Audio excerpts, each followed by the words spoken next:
While many associate Coventry with Lady Godiva, there was another lesser-known social movement that took place here in the 1970s. It stemmed from a form of music that revolutionised the British music scene and had a lasting effect on culture and society. Are we ready? Yes. Let's go two-tone. Aside from comedy, Steve is also a massive music fan, so this is sure to be a treat for him. Welcome aboard. Today they're meeting director and curator Pete Chambers. Well, this is the Coventry Music Museum, and of course it's about all types of music, but obviously two-tone is the big one. It's what Coventry's known for, more than any other music really, and it's our unique selling point. Two-tone is a music genre created in Coventry in the late 1970s by fusing elements of punk rock and ska music together. A guy called Jerry Dammers, he's the guy that came up with this idea. He wanted to fuse reggae with punk. Unfortunately, that didn't really work, but when he sped everything up to ska, suddenly the speeds met each other, and he created this fantastic brand which we know today as Two-Tone Records.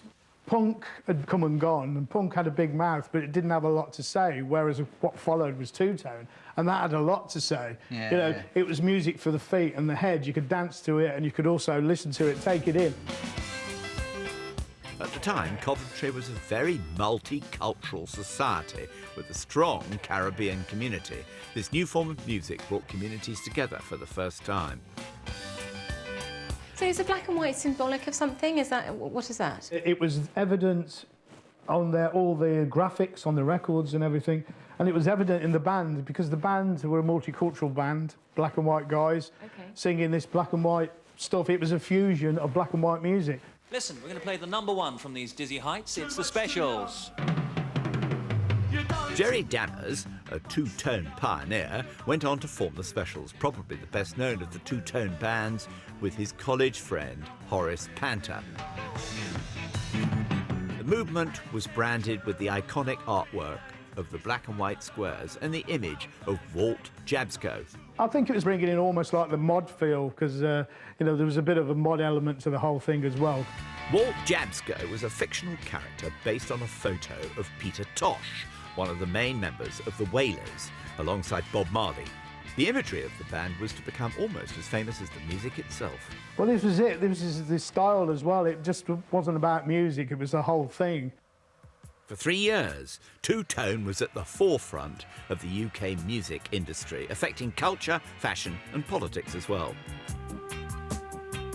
I remember the Specials catching a moment with Ghost Town that probably more perfectly than any other record I can remember in terms of just absolutely summing up the time it was made. The early 80s were a time of great unrest in Britain. It was the first year of Thatcherism, and that record just caught what it was like for young people, didn't it, really? Because the last line of the record is the people getting angry. Yeah. And literally, like 2 weeks later, there were riots. And this wasn't the only political movement Jerry Dammers was involved in. Jerry Dammers also went on to write one of the few songs I can think of that really helped to change the world, didn't he? Yeah, possibly the greatest protest song ever. Yeah. What was that? Free Nelson Mandela. Oh, great. So, yeah. Yeah. Well done. Thank you. Absolutely. Other famous bands that came up through the two-tone label were Madness, The Beat and Selector. Even today, two-tone's influence lives on in modern artists. I remember seeing the Specials at Glastonbury about 2 or 3 years ago, and not only were they great, but Lily Allen was on with them as a guest, so there's a kind of cross-generational thing going on there. The museum is full of original artefacts for Steve and Christina to discover, including the master tape from the Specials' first album and a replica of Jerry Dammers' bedroom. Ooh-ah. Oh, God!